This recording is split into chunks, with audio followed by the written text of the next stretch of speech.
What's the number one challenge for businesses today? Workforce development, attracting, recruiting, and retaining people. And that's why we created this podcast, designed for the frustrated CEO, the under-resourced recruiter, or the overworked manager, to give you the tools to tackle those WTF moments. It's time to open another workforce therapy file. And welcome to Workforce Therapy File number 2. So we're joined in the studio today with 3 professionals who are going to talk about all things HR, recruiting, staffing. Jamie, how are you? I am doing so good. Glad to have you in for this episode. Molly, how you doing? So good. So good. Jason, good to see you. Excellent. All right, good. Here we go. So over the next few episodes, or files as we're going to call them moving forward, we're going to talk about peeling back the workforce onion and think of us in a number of layers. So today we're going to talk about process, then we'll follow up next time with packages and with people. But again, today we're going to focus really on the process part of this as we dive into it. So with that, I'm going to hand it off to Molly and we'll kind of get started. Here we go, Molly. Jamie? Yes, dear. Jason? Yes, ma'am. I have a question. Hit me. When you think about opportunities within your organizations or the companies that you work with, do you think, legitimate question, do you think they plan for what they're about ready to go through? Whether that's hiring one person or 50.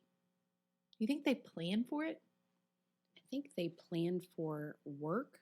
They don't plan for workers. Good one. That's what I think. Yeah. Jason? Yeah. Your take? I think it depends on the day. I think sometimes if someone's busy, they'll just scrap process. It might be the first thing that they get rid of. But that's a mistake, obviously. So, Absolutely. Yeah. I think one of the biggest opportunities within an organization when they think about needing to hire someone is the plan for it. The plan for hiring one person or 50 people is going to look different every time. Yeah. But not only that, the plan for how to do it 3 years ago, 5 years ago, let's be honest, probably even 6 months ago, is going to look completely different than it does today. Absolutely. It's like planning a beach vacation. I've done that with my family a million times. Mm-hmm. But if you were to tell me we were going on an Arctic trip, I would not have any idea where to start. Right. Things are different. Completely different things to different. consider. So thinking about the way that individuals are going to be attracted to a job, going through the process. Let's even take it back to the job description, right? All great things start there. All great things start at the job description. Mm-hmm. So one of my most loathed one-liners. Can you guess what it is, Jason? Do you know what my one-liner is that I cannot stand? I feel like there's been a lot of one-liners that Molly's thrown Be at us that easy. she doesn't Be like. nice. Come on, Jamie. This is public. Okay, all right. How about you just tell us? Yeah. Maybe you should just tell us. We don't want to offend. I'm air quoting.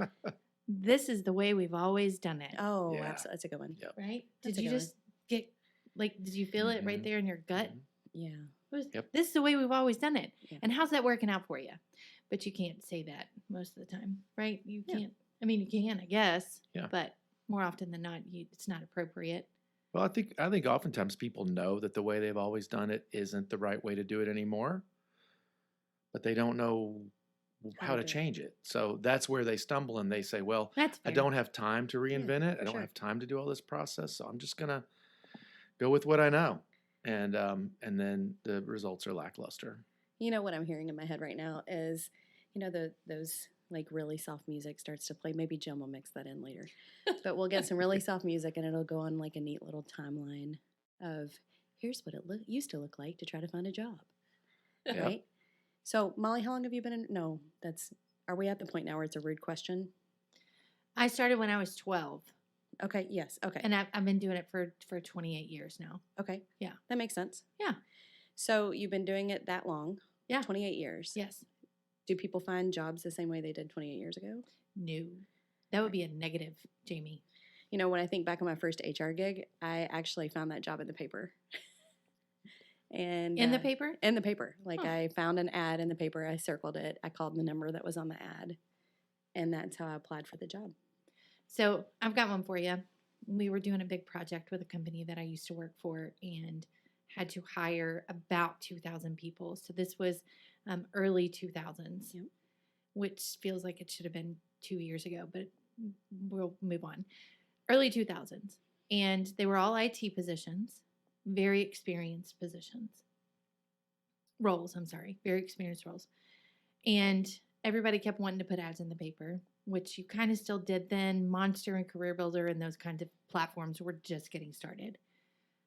Do you know where we had the most success in finding talent? Where? We put an ad in the paper, but I put an ad in the business section and the sports section. I was able to put those ads 4 times the size. So not in the help wanted. No, Okay. they weren't looking for it because they weren't looking for jobs, those individuals. Yeah.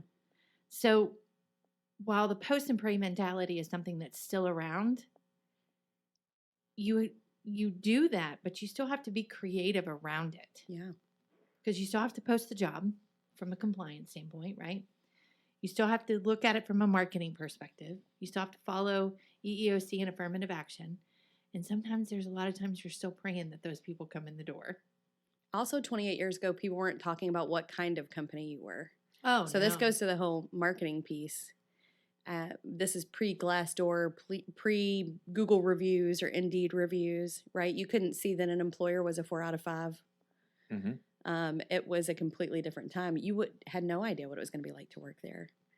I remember when I first got started, there was an ad agency here in Louisville that was on their company blog taking videos of people doing work. And I remember thinking like, that is so innovative. realistic job preview. Oh, yes. And that was the hot word, right? For the 90s. Yes, realistic job preview. And there's still companies that have decided not to do that. Still, Absolutely. paper applications being one. I think back to the first real, quote unquote, real job I got after school, and I was applying and I got a few interviews. It was really demoralizing. But I think that's maybe I just wasn't very good. But I'm sure you were great. I was fun anyway. But I think that was back in the day when the employer had the advantage, and now the balance has changed, the scales have shifted, and now it's in the hands of the employee. Yeah. There are more open jobs than there are people that want to work. Absolutely. So that's the balance now. And so do you do the same things you did when the scale was tipped on that side? Or do you kind of shift mentality? And I think a lot of talent acquisition teams are making that shift. It's a big mountain to big climb. shift. Yeah. Yeah. Well, and part of the planning too, from my point of view, looking at it from just a recruiting perspective, you're working on average with 5 different generations. Mm-hmm. And those 5 different generations look for work in 5 different ways. And they look for different types of work. That's right. Absolutely. And one of the things that I've also noticed is, Jason, there's one thing that you said, and it was people want to work. And we're getting to a place where there's just not as many people available to work. Mm-hmm. And that's a much different challenge because work has to be more appealing to individuals for people to want to stay than it ever had to before. Yep, exactly. And if you're okay with it, I'd like to take a journey into a really big planning hole. I actually went to lunch recently with somebody I used to work with at the huge distribution company that I used to work for. And we were talking about fun with labor planning. And this is a term that I don't hear a lot of HR folks talk about. And so I'm going to tell you a quick story about it if you guys are up for it. I was working for this company, and during peak, we had a labor planning meeting daily for making sure that we had enough people to do what needed to be done.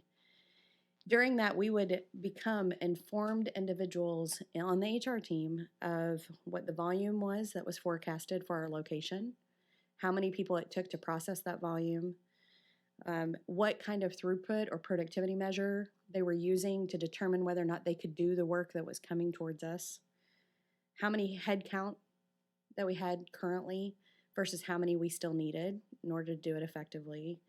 And then we had to go through this entire activity where we were looking at assumptions. We were even having conversations about when is the first day of hunting season. Mm-hmm. because we knew that the first day of bow season was going to have individuals that were going to be out. We had the UK and U of L plan sure. the calendar mapped out Yeah. because all of those things went into our attendance assumptions. We looked at how many people we had on leave of absence, how many people we typically lost in a month. So we were looking at attrition. We looked at whether or not individuals were gearing up for retirement, how many hours we worked minus how many breaks we were offering. So now, Jamie, answer me this though. You're talking about a company that has, you said peak, right? Yeah. So you're talking about an organization that is thousands of people. Yeah. Well, I'm just a little mom and pop. Right. Do I still need to have that planning? Absolutely. Why? Because here's the thing. In any of those situations, we had 3 individuals that could have gone into a role, right? So if somebody was going to be absent, we had somebody that could come in. In smaller companies, you don't have that kind of opportunity to flex who's going to be doing what as Yeah, easily. you're You right. might have a bunch of people who are wearing a bunch of different hats, Mm-hmm. but it's good to know which hat I'm going to need to wear that day. So absolutely, I think it's important. And then thinking through your workforces culturally as well, I think is an opportunity Mhm. because they come from different backgrounds. They want different things. You mentioned time off. I mean, different cultures, different religions, they have different needs in their personal lives that we have to kind of plan for. If a huge percentage of your workforce has a certain need, you need to be prepared for that. I've got a question for you, Jamie. Hit me. What about on the backside of that with attrition? Was that a piece of the algebra that you did? Absolutely. The algebra. I like calling it that because it makes me feel like I'm good at algebra. Yeah. Or geometry? Calculus. Yes. Yeah. So in the calculus of workforce planning, That's a good one. there was a hypotenuse that was brought into there and a Mhm. niner. Yes, so you had to think about the number of positions that were going to be open, how many individuals typically didn't show up. It was all factored into our daily attendance.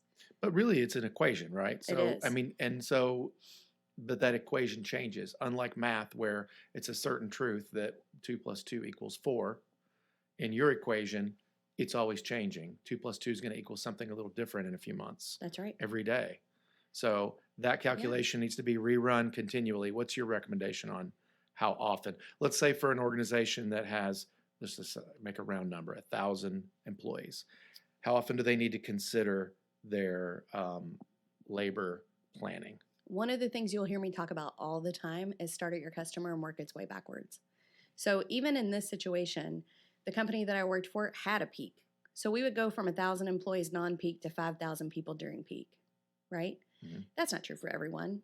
Not every organization is going to have those types of peaks and valleys. Other organizations are going to have very steady, this is what we expect to have. This is our percent growth. It's going to be a slower burn, right? Mhm.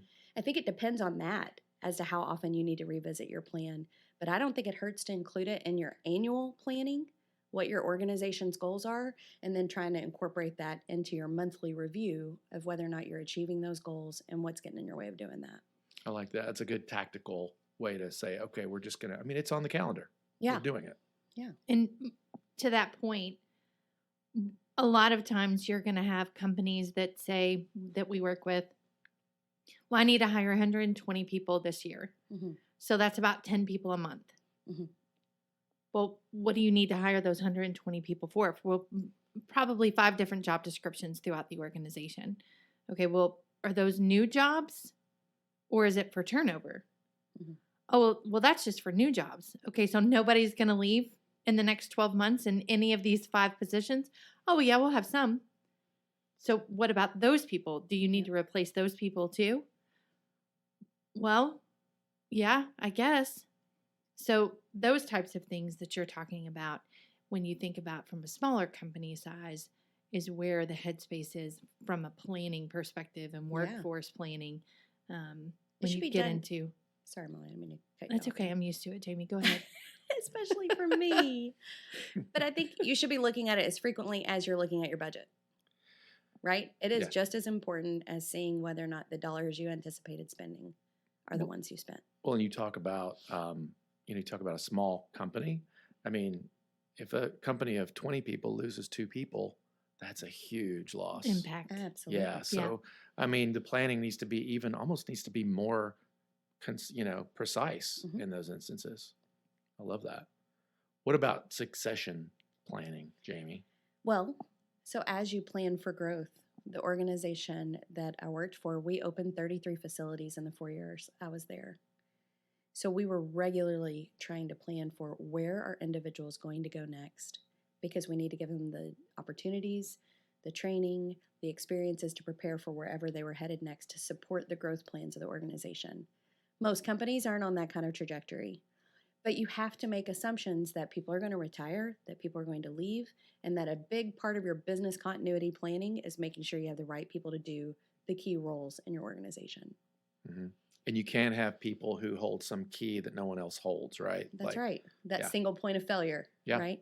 Absolutely. One story I like to tell about this experience that I had is manufacturing company, and guy's getting ready to retire, and he's been there 30 plus years, right? Because that's what you did when you started working 30 years ago. You stayed there until you were done. Yeah. He worked in a line, same job, multiple years, and no one ever knew that there was a piece of duct tape on the end of the line that he replaced once, twice a month to keep the line going, that never got fixed for whatever reason. Well, if there was someone standing there with him for even the last month of his work to take over his job instead of a brand new person coming in, they wouldn't have had 2 weeks down on the line, because that guy didn't know that there was a piece of duct tape that came unstuck at the end of the line. wow. I think you just wrote your next book called Where's Your Duct Tape? That just happened. I love it. Yes. I'm writing it down. This episode's Where's sponsored by duct tape. Your Duck or duct? it's Well, duck. Yes. CT. Yeah. CT. Yeah. Okay. Yeah. Yeah. I mean, and, I've heard stories of, in large organizations where the president or CEO will go out and repair something on the line, when they have other duties, they don't need to be out there. That should be trained. That should be Or fixed. or fixed. And there should be redundance around it. Genius idea. Or they should just buy some duct tape. Hashtag. They are going Today's to love episode. this. So one more succession planning story, and then we can move on, because I like to tell stories too, Jamie. I love it.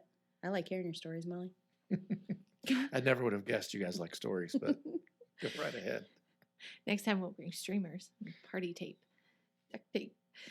For the Okay. for the listeners out there right now, she has a flashlight under her chin. She's shining upward. The room is dark. I'm a little We scared. gotta let the duct tape go. Okay. So another story that I have, working with an organization, that gentleman was getting ready to retire. He told them in 2 years. Again, same job for the last 35 years. Mhm. Key role within this organization. Everybody went to him and got trained that went into that position, right? They trained from him. And I said, well, what are you going to do when he does retire? And they're like, well, we'll figure it out. And I said, so why don't you think about writing the training manual that didn't exist at this time, the training manual with him? Oh, well, he's not gonna sit and talk to somebody. I said, then hire someone to go out and walk with him, take pictures with him, help Ask questions. understand, what are you doing right now? Why are you doing that? What is the difference? And then framing it from a perspective that someone can learn from it. Put the pictures in it and everything. Why not? That's the training manual for that job that somebody's been doing for 35 plus years. Absolutely. That knowledge Genius. transfer, it's Genius. unmatched in terms of preparation for the future. I Yeah. didn't charge that client extra for that either. That was just part of the deal. Yeah. Yeah, I thought that was good. Oh Some yeah. free genius really right good. Yeah. there. Free Yeah. genius. Free And genius. another quick tip on that in that vein is we do a lot of video training. Yeah. So we even have, for some of our positions, we have a Hang set on, of Jason. videos. Do you use VHS tapes? Yes, we do. Okay, Now, just checking. Betamax. Beta. But we, so we have a set of videos that there's no better way than to hear it from someone's mouth. And sometimes that person, like you talked about, that legacy person that had been there forever, they can probably explain it better than anyone could write it. That's right. So just, there are plenty of video tools out there. There are also screen sharing tools that you can record so you can show a process. We do that with website content building. So if we're training someone on how to update their blog, for instance, we'll just create a video and say, click here, then go over here and click this, pull this down, open it up, and then this is where you put your content. And so it really helps kind of those visual learners a little better too. So that's an alternative. That's a great tip. Yeah, just a little tip for you. But you know, I think another thing that people don't really like to talk about, it's sort of, you know, the elephant in the room is money. Yeah. Money, It money, depends money, on how we're money. talking about money. Yeah, I kind How of much you're going to pay me for this? Yeah, I like to talk about money when I'm getting it, but That's I right. don't like to talk about money when I'm spending it. 100%. My hand freezes up when I have to write a check. Do people write checks I know. Don't judge, Jason. That's not nice. at the grocery store for $3? Oh my gosh. For cash. But yeah, with money, you know, so as you enter this, you know, as you enter this world of process around hiring, how do you know where to spend the money? How do you know how to spend the money? How much money is enough? What can I get away with? I mean, I think a lot of people think in that way. How little can I get away with spending For on sure. this? And, you know, there are different ways to look at different pieces of it. One of those is, you know, pay, which we're going to get into in a different file, a different episode. But I think, you know, one thing to consider is not just what you have to spend, but what you would lose if you didn't do it. Yeah. So, for instance, Molley first gave me this stat a long time ago, but $10,050 is what it costs to hire someone and keep them for 60 days. And that is for, Molley, what type of employee? So that's just for your mid-level position and down. So your entry-level to mid-level position. And Jason, fun fact to add to that you're quoting me on over there, that is just for recruiting. Yeah. That's not lost opportunity cost. That's not failed hire cost. Mhm. That is just to get the person in the door, in the position. They're not even profitable for the company yet. So what you're saying is, if there were 20 openings, the recruitment budget should be $10,000 times 20. That's correct, Jamie. Someone do that math.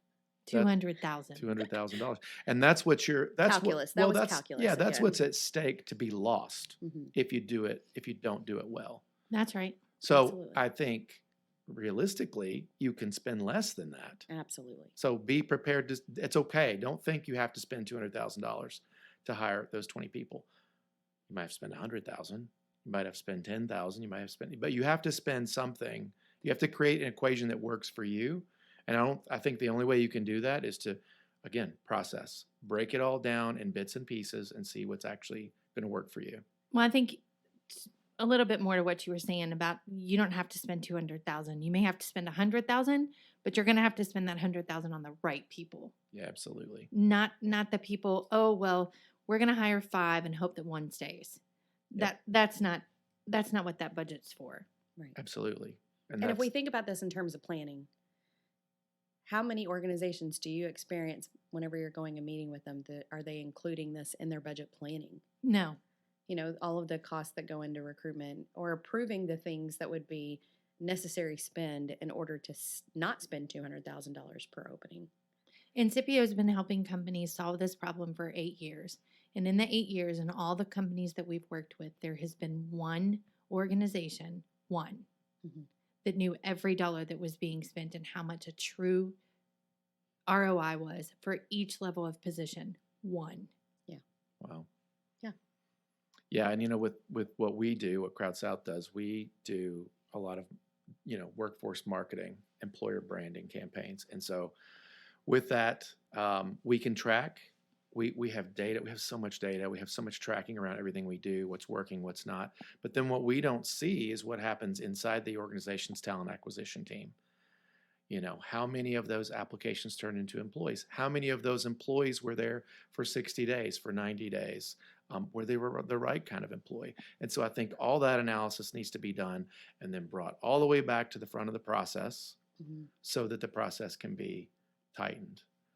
We talked about right people just a second ago, and an author named Gino Wickman created this concept of gets it, wants it, and do they have the capacity Those are just three really low bar things you can look for the right people with. But do they get it? Do they get the job? Do they understand what it is, what's trying to be accomplished, what the mission is? Wants it is more, do they even want to do this job? Are they just there for the paycheck? Are they just there because somebody told them they needed to get a job? Or do they really want to do it? They want to learn it, because that really affects things, their drive. And then capacity. Do they have the ability to even do this job emotionally, physically, mentally? You know, if they can check those three boxes, they're probably going to be a good fit to stick around for a while. And for a while, I mean, it could be years. And that's what you want. Absolutely. You know, one of the things that we have worked with clients on at Parcel is taking these processes and starting to look at it from a compliance and leadership planning Here we perspective. go. Okay. Legal beagle. And Mm-hmm. I am not an attorney, disclaimer. But it is important to understand that part of planning is making sure that your organization is prepared to recruit. So what I mean by that is that you've got individuals in your organization. I think some of the most successful, and I'm interested to see whether or not Molley agrees with me, but I think some of the most successful companies from a recruitment perspective have more individuals involved besides recruiters. So where you actually have subject matter experts, you have leaders involved in the selection process and hiring process. To do that, though, you have to make sure that those individuals are prepared to ask the appropriate and legal questions, the things that are work-related, the things that are absolutely necessary to vet out for an individual to join their team. I joined a company one time while I was expecting, and somebody said, I think it's really neat that you got a job while pregnant, because I told my daughter nobody would hire her. And I just said, well, pregnancy is temporary. But what I bring to it's not, right? So it's important to make sure that the individuals that are involved in the process really understand what it takes to make sure that the organization is set up from a compliance perspective. Well, I think it's important to tell those people too that are doing your interviews and such that this isn't a box necessarily that you need to check. Like, you don't ask people what they do on Sundays, those kinds of questions. How many kids? Do you have an alternative plan for when your kids are sick at home? You don't Is your ask husband going to be okay if you travel? Right. Don't ask those questions. But understanding, so to the point you were making just a second ago before you got into the compliance conversation, who's doing the screening and why? Mm-hmm. It's almost like you need that preliminary, who's going to be the right fit for the job from a knowledge, skills, and abilities, culture, environment, and reward structure piece. But then who's doing the actual interview to qualify them for the job? Because I don't know about you, but I don't know many recruiters that did the work that they're interviewing for. Yeah. So the employee... Actually, hot take, recruiters, go do the work. Oh, yeah, that works too.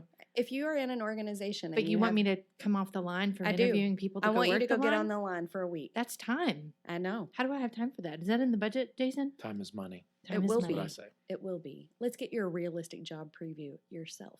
Thank you. Yeah. Yes. Preach, Because I can tell you Jamie. right now, I had an individual on my team do that when I worked in distribution. And at the end of the week, she actually had bloody toes. Well, that wasn't the plan. I didn't want that to happen. Were her steel-toed I wish boots she too had tight? told me. No, they weren't steel-toed. But I wish she had told me that she was experiencing that kind of discomfort. But here's the thing. When you're hiring people to do this work, and you know exactly what it feels like when the building is 110 degrees, when you had to walk 11 miles, whenever you thought you were only going to work 8 hours and they extended the shift to 10, those kinds of things really do influence the kind of answers that you're providing when candidates are asking you questions. Because you're setting expectations. And you know them. You're not just regurgitating what people have told you about the gig. So if it's possible, seeing what the work conditions really are like and what the experience feels like, it goes a long way. So screening and understanding the job. But the really cool part about this is too, if you do it right and the most effective way, someone could apply for a job as tier 1 or whatever title that is, let's say. But when you get to talking to them, they are such a better fit for this other job that isn't even really posted externally yet. Absolutely. So understanding the work that's being done really know what the jobs within the organization are allows a recruiter to screen for positions and understanding where that individual would be a better fit. So knowing the plan, working the plan, is this person in the right payroll perspective? So the budget is there from how they got there. Is it the right person? So get it, want it. Do they have the capacity to learn it? And is it a right fit from a compliance standpoint? Yeah. So I love this because we've had this awesome conversation talking about all kinds of things that go into creating a good plan. So we know the plan, we work the plan, and we nail the plan. That's So the way it works. why can't I find good people, Jason? One reason is process. Do you have the process around it? Have you really thought through it? I mean, Molley ended it on screening. I think that was really poignant because screening is, in just personal experience, what my company does is we drive leads, we drive applicants for these talent acquisition teams. And that's a great way to end it because screening is often a thing that's an afterthought. Oh, we have to go through all these applications. So we will send so many applications. We've had it recently where a client will say, "Hey, stop, put a pause on it. We've got to go through all this." So it's a good problem to have, but good problems are best still problem to have. problems, though.